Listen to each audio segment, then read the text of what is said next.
Welcome back to the UFC Pros Pick Show. I am James Lynch. He is James Krause, and that is Nick Kalikas. Happy 2022. I think we can still say that. This is our first show of the year. And before we get into everything, just make sure you're signing up on BetDSI. Use the promo code UFC. And not only do you get a match deposit bonus, but you get a signed autograph photo of James Krause. There's a lot of bonuses with signing up, and that's the odds we're going to be referencing here today. So make sure you take advantage of the promo code. That is UFC. So when you're signing up, use UFC, the promo code. It's easy for us to track. It's easy for them to track. And that way you can get that all the bonuses that come with signing up, which is great. So we don't have anything to recap because we haven't done a card since the 18th. So let's get right into the main event here. We've got a really exciting featherweight fight that pits Giga Chikadze against Calvin Kattar. And right now on BetDSI, Giga Chikadze is the favorite at -250. The comeback on Calvin Kattar +203. Before we get your thoughts, let's hear from some of the fighters on who they're picking in this main event, and then we'll give our picks. Maybe Giga will win. Giga has great footwork, so I could see him maybe,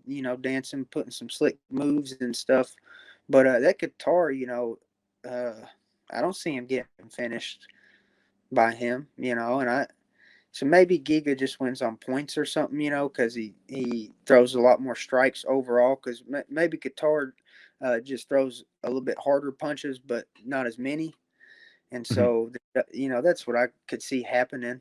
That is a very good fight, man. I'm going to go with Kattar on that. I think his boxing and stuff is real crisp. He's taking plenty of time off to recover.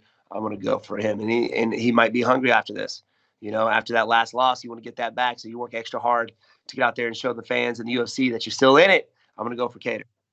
Giga's going to try to stay on the outside. He has phenomenal kicks and everything. He's pretty powerful. Kattar's going to try to get inside and box him. And man, I'm gonna go with Kattar on this one. I'll start with you first, Krause. Who are you liking here in the main event? Well, I like both of these guys a lot. I'm really big fans of both of them, but we look at this stylistic matchup. I like. It's two strikers. Kattar favors the boxing side of things, and Giga obviously favors the kickboxing side of things. Man, it's just really tough. I like Kattar a lot, and he's extremely I think he's still underrated, to be honest with you guys, and he's extremely durable. And I like that about him. And I think he could give Giga some fits, but it's really tough for me to bet against a guy like Giga Chikadze in a kickboxing match. He's just got so many tools, and not only does he have tools, he's extremely defensively sound. He kicks really well. He can box really well. He has outstruck some guys that are known to be really good strikers, and it's going to be tough for me to bet against him in a striking match. So I got to lean Giga on this one. And Nick, what are you noticing on some of the movement on this fight? I mean, since it's been open from what I've seen, it seems like everyone's been on Giga for obvious reasons, and I'll get into that in a second. But what are your thoughts on just the line movement so far? Yeah, I believe market-wide it opened under -200, and I opened it around -215 or so, and immediately we saw sharp action bet the Giga side, and now it's sitting around -235, 240 out there as well. So it makes it a lot more difficult from the betting perspective to bet, right? So it's definitely not an easy one where the line is now. But again, I think James hit the nail on the head with his breakdown, and this fight is a striker versus striker matchup, so it should be an exciting one, no doubt. I'm also with Krause on this one. I do like Giga Chikadze in the main event, and mainly because I see it staying standing, right? Like I know I did have a chance to speak to Tyson Chartier, who's Calvin Kattar's head coach, and they mentioned the wrestling being a potential factor in this fight. We know that he's Kattar's had to wrestle. Yeah, basically, so. Yeah. I think, yeah, I would agree with that as well. Because why play fire with fire? You're fighting a kickboxer, a guy that went out there and outstruck Edson Barbosa. I mean, there's nothing, I know some people, there's a school of thought that, Barbosa's on the decline. I disagree with that. I think that was a very much a winnable fight there for Barbosa. And I think Chikadze just proved that he was the better guy in that one.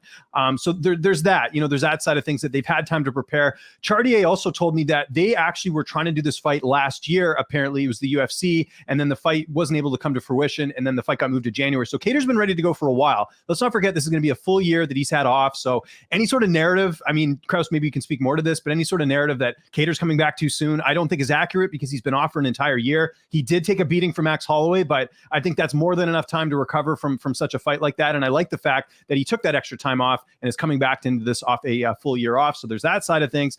The other thing that's interesting, guys, I don't know if you're aware of this, Ross Levine, if that's not a household name, go check him out. Karate Combat middleweight. Featherweight, also a Glory kickboxer himself. He was brought in this camp to mimic Giga Chikadze in this fight. So we'll see if that pays dividends or not. Ross is very well respected in sort of the combat sports world. He's undefeated in karate combat. I know they're different sports, and I know Ross is also a lot bigger than Giga Chikadze as well, but that's something interesting I thought that was of note in this fight. But with all that said, I don't think Kattar's going to be able to get the takedown. I don't think he's going to be able to control Chikadze in this fight. I think it stays standing, and I think Chikadze wins this fight. But the question is, can he finish Kattar? I'm not so sure. I know he hits harder than Max Holloway, but I think Kattar's just way too durable to perhaps get finished in this fight. But we'll have to see what sort of unfolds there. Kraus, any additional comments here? No, I mean, yeah, no, you pretty much hit it right on the head. I mean, I think Kattar, in order for Kattar to come out with a win here, I think he's going to have to wrestle. And that just doesn't seem his comfort zone. The thing that I will say that scares me a little bit about the fight being finished, I initially wanted to lean towards the over just because I feel like Kattar's so durable. But Giga attacks the body really well. And durability isn't such a big thing towards the body. You know what I mean? Like, who have you said that's like, oh, man, he's got a really good liver? You know what I mean? Like, right, that's true, yeah. So it's like, man, if you get a good body shot and Giga's good at those, it kind of just shuts you down. You know what I mean? So I initially was going to lean the over. I'm not sure what it's at. At 2.5, I like it. At 4.5, I'm not so sure. Mm-hmm. Yeah. Let me just add this as well for those guys out there. I'm going to do a shameless plug for our UFC Fight Pass show. So make sure you check out UFC Fight Pass. We are doing UFC on the line, and that's where my breakdown will be, in my opinion, on this fight as far as a bet or not goes. So I will do an action report and let you guys know where the sharp action and where the line movements are for this one. But again, check out UFC Fight Pass, and Yanni and I will break it down as well, in addition to what the guys are saying today. Okay, so there we go. We're both on Chikadze. The co-main event is actually a rematch. I think people forget this. Katlyn Chookagain taking on Jennifer Maia. They fought once at UFC 244, which is the Masvidal and Diaz card. It was Chookagain coming away with the decision, and then she's the betting favorite going into this fight. Minus 182 for Chookagain. The comeback on Jennifer Maia plus 155. Kraus, do you agree with the odds here? I got to be honest. I'm a huge Chookagain fan. I like her style a lot. She's got great feet, works off the jab. I ultimately do think she's going to win this fight. However, it does scare me. The small cage scares me a little bit, and Maia has shown improvement. Her takedowns have been really good. However, I don't think she's going to be able to find Katlyn with her feet. Like, Maia's got a very plotty style. I don't want to say unathletic. It's just plotty is the way to put it. And Chookagain has really good feet and a really good lead hand. I just don't know if she's going to be able to find her. I think Katlyn's going to be able to stuff the takedowns, work off her lead hand, work off of her jab, and misdirect and kind of play the matador a little bit. And she's going to be tough to find. So I don't want to steal your thunder here, James, because you already said this. I don't know if we were on air or not, but you said something about Chookagain by decision, and that's actually one of my favorite plays of the week. And I agree with you 100%. I think it's an amazing play. I don't see either one of these girls getting finished, and I do see Chookagain matadoring her way to a decision. Yeah, you pretty much took the words out of my mouth, but that's fine. I mean, we'll kind of expand on my point a little bit further. So a couple of things about Katlyn Chookagain. I feel like universally from fans, they don't really like her for a variety of reasons. I remember there was that interview she did a while back saying, I'm not here to entertain the fans, I'm here to get a paycheck, something along those lines. So fans kind of don't like her because of that. And then there's the whole, how she sort of grunts in the cage. Fans, you know how fans are, they're weird about that stuff. And the reason I bring that up is because I think people, like I've seen a lot of people this week saying Jennifer Maia is going to go out there and get it done. And I think a lot of that has to do with the fact they don't like Chookagain. The other thing with Jennifer Maia is, yeah, she's coming off a win over Jessica Ai. I think Jessica Ai is on the downfall of her career. And you look at the win before that over Joanne Wood.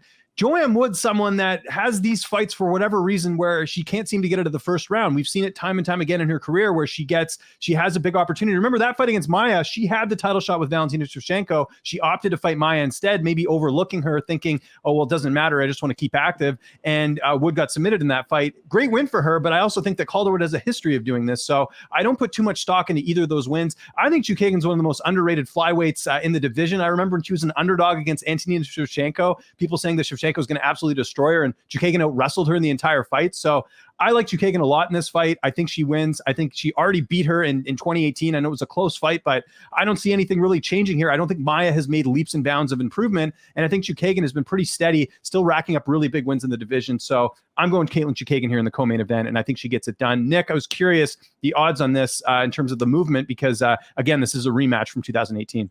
Yeah, and it's kind of going in the direction of Chookagain. You're right. I think everybody thinks it's going to be a competitive fight, but it'll probably hit the scorecards, as you guys said, and Chookagain's going to win by decision. So I think that is the trendy side right now, and it is all the way up, it looks like market-wide, to about -180, and it opened around -145, 150. So there's more action coming in Chookagain's way for sure. Like you guys said, I think the popular prop bet will be Chookagain by decision more than anything else. There we go. And by the way, it was 2019 they fought, not 2018. You know what it is? It's COVID. It's screwing me up here. I can't remember what year it is. So, and I'm getting older. I just had my birthday over the holidays. So what are you going to do? Let's get to our prop bet of the week. Like I said, a pretty tricky card for betting if you look sort of top to bottom. But Kraus, is there anything that stands out to you prop wise this week for your bet of the week? Man, I don't want to steal yours, bro, but I'm going to steal yours. Go for it. Go for it. I like Chookagain by decision. I do. I like Chookagain by decision a lot. I think that's a great play.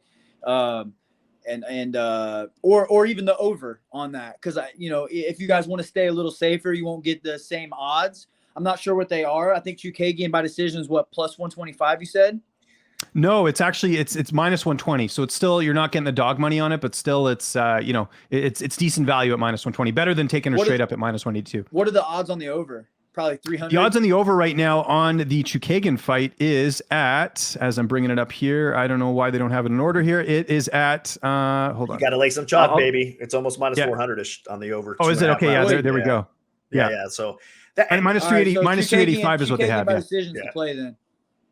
Okay, well, there you go. Chookagain by decision. Okay, so for me, I was going to take Chookagain by decision, but it's okay. I think I've done this to Kraus a number of times, taking his bet or whatever. I took yours. I can pick a different. Well, remember, we still got the best bets, right? This is just the prop bet that you guys were talking about. Yeah, we can do the prop bet. Okay, you know what? I'll switch this up a little bit. Okay, so I'll take the one I was going to use in my bet of the week as my prop of the week, and then I'll just replace them. It's fine. It still will work out to plus money for my bet of the week, but I'll take the over in the Kattar and Chikadze fight, which at 2.5 right now you can get for -175. Now I know that's a little bit steep here, but I think that if you like that with something else on the card, maybe another fight that you have a really strong lean towards, I think that's worth it. Again, the 4.5, I agree with Kraus. Maybe there's a late finish in this fight. I don't think Chikadze is going to go out there and finish Kattar super early in the fight. 2.5, I could see this definitely going 3 rounds, regardless of what you think Kattar is going to be, in this fight. As far as because there's some school of thought that the beating he took against Holloway, he'll never be the same. Well, we'll find out. If he's wrestling, if he's smart and he's wrestling, that's going to eat some of the clock away too.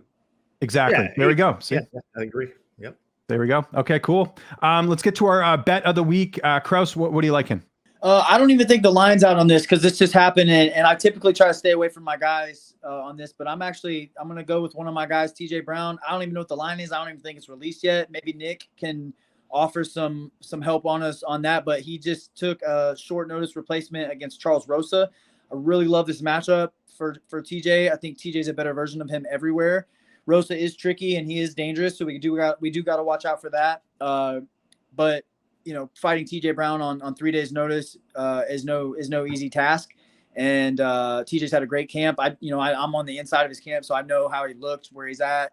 And like I said, I don't know the line. Nick, where would you open this at? There's lines out there right now. It just, but they're pretty fresh, right? So your boy Brown is favored, as he should be, like you said, with what you just explained to everybody. He's -285, -275, so almost a 3-to-1 favorite out there right now for TJ Brown. It looks like the price is getting worse, meaning that people are betting on Brown as well to win this fight. So parlay that with the Chookagain and Maia over. Get some value. Yeah, there you go. Interesting thing with TJ Brown. Well, Kraus, you know this because you train with him, but Bryce Mitchell's going to be in his corner, which I think is interesting. And I know that him and Bryce have been putting the time in. Bryce has his fight coming up soon against Edson Barbosa. So I think Brown is due for, a good performance here. I like that he's training with you guys at Glory. And also the fact that, because a lot of people look at that last fight with Brown against Kamaka. A lot of people felt like maybe that should have gone the other way, but I think Brown's had enough time off to really work on his skill set and get better. And, Rosa, I love him. He's a warrior. That's great. But Rosa certainly had a lot of, damage throughout his career. He's had some layoffs. He's had some injuries. I'll take TJ Brown all day. The fresher guy, the guy who knew he was going to take this fight. So I'm a big fan of that bet.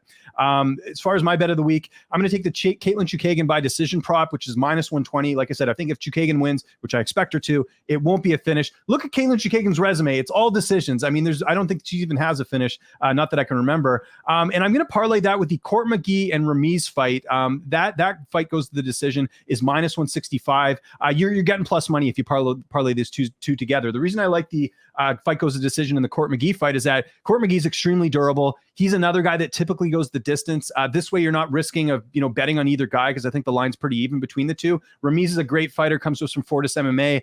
Younger guy, I would definitely favor him in that fight. But still, Court McGee's a vet. Really tough to put away. I think that fight also goes to decision. So if you parlay Katlyn Chookagain by decision along with the McGee and Ramiz fight going the distance, I think that there's some money there at plus money. So Kraus, your thought on that bet? Yeah, no, I love it. Court McGee, I mean, win or lose, he's tough to get out of there. You know what I mean? Like his wins are typically by decision. His losses are typically by decision. He comes in shape, always wrestles well. He's well-rounded. I like that play a lot. And obviously I love the Chookagain play too. So I love it.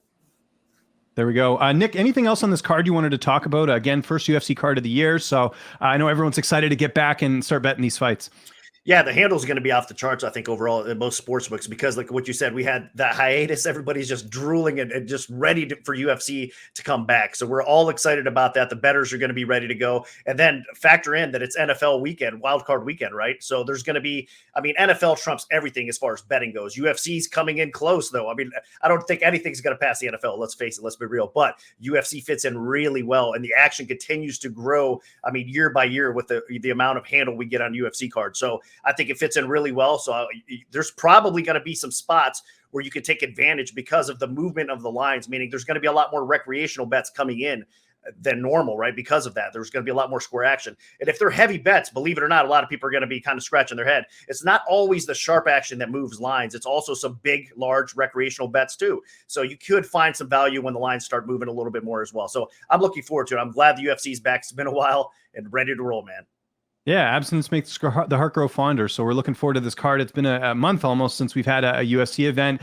Make sure you hit that like button, hit the subscribe button here on this video. We do this show every single week. Take advantage of the promo from BetDSI. If you use the code UFC when you sign up, you get the match deposit bonus and the autograph photo of James Krause. No one's doing that right now. Let's get real here. No one's giving you this type of value, especially for a show that is free. You can watch here on YouTube. We really appreciate the support. For myself, James Krause, and Nick Kalikas, thank you so much for watching. We'll see you next week previewing UFC 270. But in the meantime, enjoy the fights this weekend, and we'll see you guys soon.